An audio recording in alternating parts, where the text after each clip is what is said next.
स्वागत है बच्चों। कैसे हो आप लोग?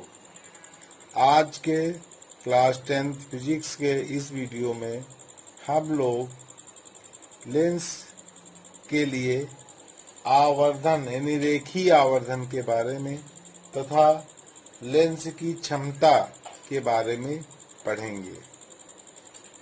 पिछले चैप्टर में यानी कि गोली दर्पण में हमने रेखीय आवर्धन पढ़ा था। यहाँ भी हम लेंस के लिए रेखीय आवर्धन पढ़ेंगे।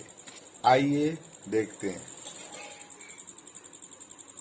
लेंस का रेखीय आवर्धन, linear magnification of lens.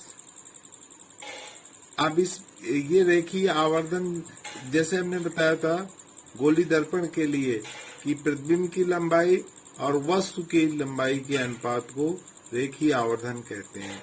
Same वही चीज यहाँ भी है। मान लीजिए ये हमने एक लेंस ले लिया। ये कौन सा लेंस है? उत्तल लेंस है। ये लीजिए, ये मुख्य अक्ष है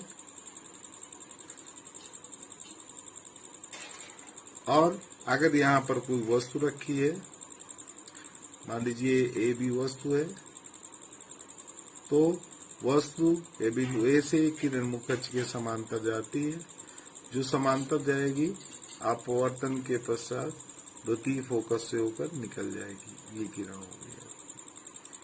और जो दूसरी किरण है, एक किरण बिंदु ए से ही वो प्रकाशी केंद्र से होके जाएगी और सीधे निकल जाएगी। ये किरणें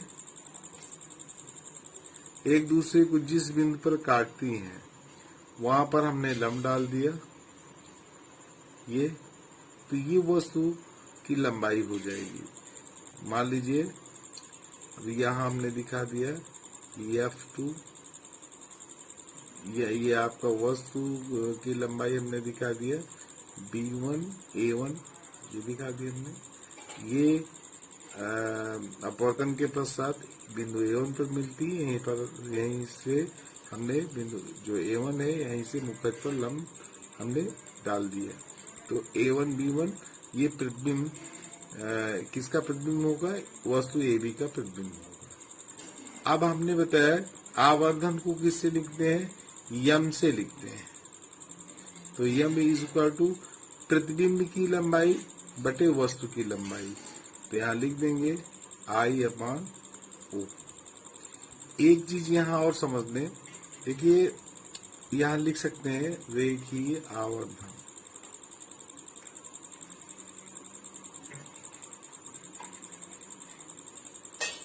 यम बराबर प्रतिबिंब की लंबाई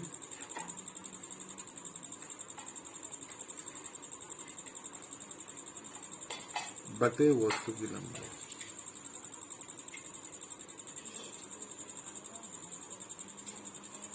बराबर लिख सकते हैं I/O। ये प्लस भी ही होता है लेंस के लिए। हमने गोली दर्पण में यम इज इक्वल टू माइनस, मैंने आपको बताया था -B/U, Yama is equal to. यहाँ पर अब ये ऐसे देख लीजिए, ये यानी कि त्रिभुज A B, यहाँ पर हमने C डाल दिया प्रकाशित बिंदु को ABC, व त्रिभुज A1 B1 C में देखिए त्रिभुज ABC व त्रिभुज A1 B1 में A1 B1 C में।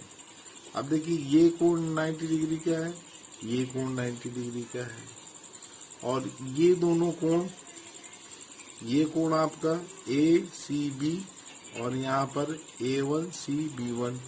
तो ये दोनों कोण जो है, ये कोण इस कोण के बराबर है, ये कोण आपका ये कोण बराबर है। अतः हम ये कह सकते हैं, यहाँ अगर दिखाना है तो दिखा सकते हैं जैसे उसमें दिखाए थे, कोण ABC बराबर होगा कोण A1 B1 C। यहाँ लिख सकते हैं प्रत्येक क्या है? 90 अंश के है, ऐसे दिखा सकते हैं।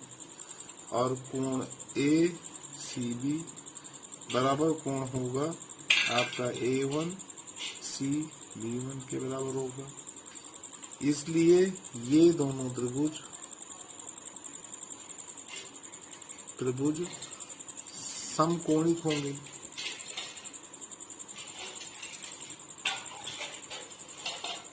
ये लीजिए, अब सब कोणिक के लिए क्या होता है, अब इनकी भुजाओं में अनुपात समान होता है। तो अब हमें दिखाना क्या, प्रतिबिंब की लंबाई, ये जानते ही देखिए और प्रतिबिंब की लंबाई बटे वस्तु की लंबाई। तो प्रतिबिंब आपका ये बन रहा है, तो यहाँ लिख देंगे, पहले इसको लिख देंगे A1 B1, या फिर ये त्रिभुज ले लेंगे, इनकी भुजाओं में अनुपात बराबर होगा, इसको हम लिख देंगे। अब क्योंकि हमने ये त्रिभुज पहले लिया था, तो यहाँ लिख देंगे B1C बटे BC लिख देंगे। अब ये जो है, इसको हम A1, ये हमारा ये किसके बराबर हो जाएगा, A1 B1 है प्रतिबिंब की लंबाई, और AB क्या है, वस्तु की लंबाई। इसी को हम यम से प्रदर्शित कर सकते हैं। B1C क्या है, B1C, तो इधर की दूरी हमने बताया था भाई, ये जो है वस्तु प्रकाशीय केंद्र से वस्तु की दूरी ये ऋणात्मक होती है। तो यहाँ हम लिख देंगे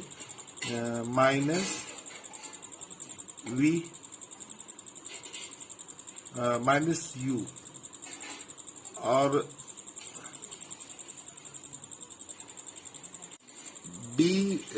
B1C, तो ये किसी प्रतिबिंब की लंबाई, तो प्रतिबिंब की लंबाई किसमें हो जाएगी, प्लस में V हो जाएगा, V से लिखते हैं, और ये माइनस U ही रहेगा, ये आपका BC माइनस U लिखेंगे। अब इसको भी I/O लिखते हैं, यहाँ भी लिख देंगे I/O, हम पहले लिख दे रहे हैं भाई। A1 B1 क्या है, इसको I से प्रदर्शित करते हैं, I लिख दिया। तो ये मुख्य अक्ष के नीचे बन रहा है, तो इसलिए ऋणात्मक होगा, और O क्या होगा, धनात्मक होगा। तो यहाँ भी हम लिख देंगे V/U, ये माइनस में है, तो इसको हम लिख सकते हैं I/O माइनस में, और इसको भी माइनस V/U लिख सकते हैं। ये माइनस से माइनस कट जाएगा, तो इसको हम लिख सकते हैं I/O को यम से प्रदर्शित करते हैं, यम इज इक्वल टू V/U, ये लिख सकते हैं। ये हो गया लेंस के लिए। और अगर आपको याद हो, दर्पण के लिए मैंने बताया था यम बराबर माइनस V/U, ये बताया था। आइए कुछ विशेष चीज जान लेते हैं कि अवतल लेंस में प्रतिबिंब सदैव सीधा बनता है, तथा प्रतिबिंब की लंबाई सदैव वस्तु की अपेक्षा छोटी होती है। जो प्रतिबिंब की लंबाई होती है वस्तु की अपेक्षा छोटी होती है, जिससे यम का मान सदैव धनात्मक तथा 1 से कम होता है। भाई आप लिखते हैं प्रतिबिंब की लंबाई बटे वस्तु की लंबाई, ये लिखेंगे।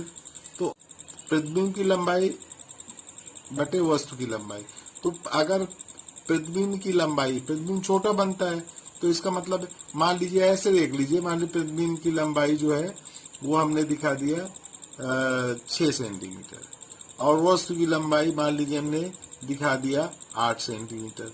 तो इसका मतलब क्या हुआ भाई, अगर ये 8/8 होता तो इसका मान 1 हो जाता। अब ये संख्या बड़ी है हर की,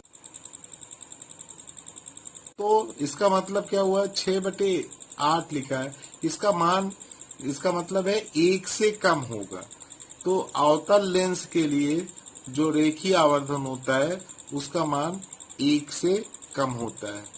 अब उत्तल लेंस में मैंने आपको 6 स्थितियां बताया था, तो उसमें जो प्रतिबिंब बनेगा, प्रतिबिंब कैसा बनता है, हमेशा जो है उत्तल लेंस में प्रतिबिंब की लंबाई वस्तु की अपेक्षा छोटी, बराबर, बड़ी भी हो सकती है। हमने आपको स्थितियां दिखाया था। तो अतः इसका मतलब है यम का मान 1 के बराबर भी हो सकता है, 1 से छोटा भी हो सकता है, और 1 से बड़ा भी हो सकता है। तो इसका मतलब है आपको ध्यान देना है, यही विशेष बात है इसमें। उत्तल लेंस में जो है 1 भी हो सकता है, 1 से छोटा भी हो सकता है, यम का मान और एक से छोटा हो सकता है, एक से बड़ा हो सकता है, एक के बराबर हो सकता है। लेकिन अवतल लेंस के जो रेखीय आवर्धन है उसका मान सदैव एक से कम आएगा, एक से कम होगा। अब एक चीज और ध्यान देना है यहाँ पर, यम का मान देखिए, अगर यम हमेशा जो है, जैसे इसमें है अवतल लेंस के लिए जहां वास्तविक प्रतिबिंब बनेगा, आप ऐसे याद कर लीजिए, अगर वास्तविक प्रतिबिंब है तो उसमें इसका मान ऋणात्मक होगा। किसके लिए? वास्तविक प्रतिबिंब के लिए। वास्तविक प्रतिबिंब के लिए रेखीय आवर्धन हमेशा क्या होता है? ऋणात्मक होता है। और आभासी के लिए धनात्मक होगा। अगर आभासी प्रतिबिंब बन रहा है, आभासी प्रतिबिंब है, तो उसके लिए यम इज इक्वल टू ये धनात्मक होता है। ये चीज ध्यान देना है आपको। आंकिक प्रश्नों को हल करेंगे तो इसकी जरूरत पड़ेगी। अब हम देखते हैं लेंस की क्षमता। तो लेंस की क्षमता से क्या तात्पर्य है? तो हम ये कह सकते हैं कि लेंस की क्षमता, पावर ऑफ लेंस, इसको पी से प्रदर्शित करते हैं। तो लेंस की क्षमता पी उस लेंस की मीटर में मापी गई जो फोकस दूरी है उसके व्युत्क्रम के बराबर होती है। अगर फोकस दूरी मीटर में मापी गई तो 1/f ये हो जाएगा, f बराबर 1/f, जहाँ f किस में है? मीटर में। अगर सेंटीमीटर में है तो इसी को लिखेंगे 100/f कर देंगे। तो हम ये लिख सकते हैं कि लेंस की क्षमता से क्या तात्पर्य है? तो हम ये कह सकते हैं कि फोकस दूरी के व्युत्क्रम, लेंस की जो क्षमता है वो फोकस दूरी के व्युत्क्रम के बराबर होता है। व्युत्क्रम बता चुके हैं, मैथ में आपने पढ़ा होगा। 6 जैसे 6 का व्युत्क्रम क्या होगा? 1/6 होगा, क्योंकि ये कट जाएगा, 1 के बराबर हो जाएगा। x का व्युत्क्रम क्या होगा? 1/x होगा, 1 आ जाएगा इसका मान। इसी तरह फोकस दूरी का व्युत्क्रम, तो फोकस दूरी f है और उसका व्युत्क्रम 1/f हो जाएगा। तो इसका मतलब है p बराबर 1/f। लेकिन मीटर में, अगर सेंटीमीटर में फोकस दूरी दी है तो p बराबर 100/f हो जाएगा। इसका मात्रक डायोप्टर होता है। इसका मात्रक डायोप्टर होता है, जिसे d से प्रदर्शित करते हैं।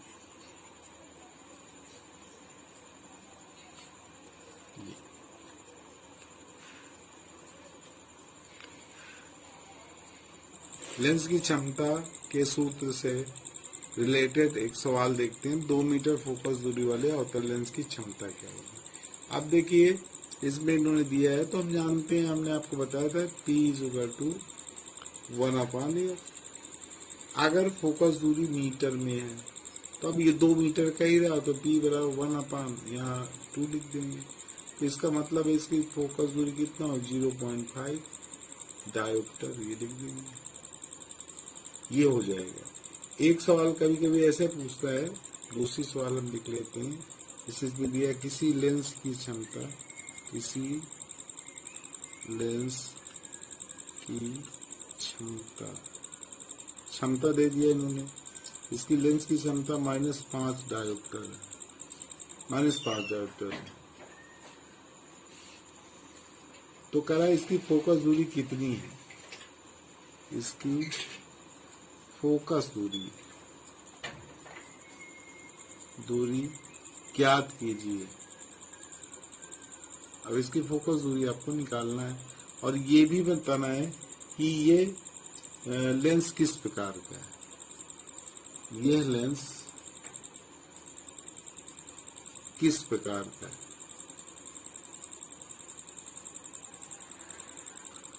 मान लीजिए ये सवाल। तो अब इसको आपको देखिए, अब P बराबर हम लिख देंगे, हमारा फार्मूला तो यही होता है 1/f।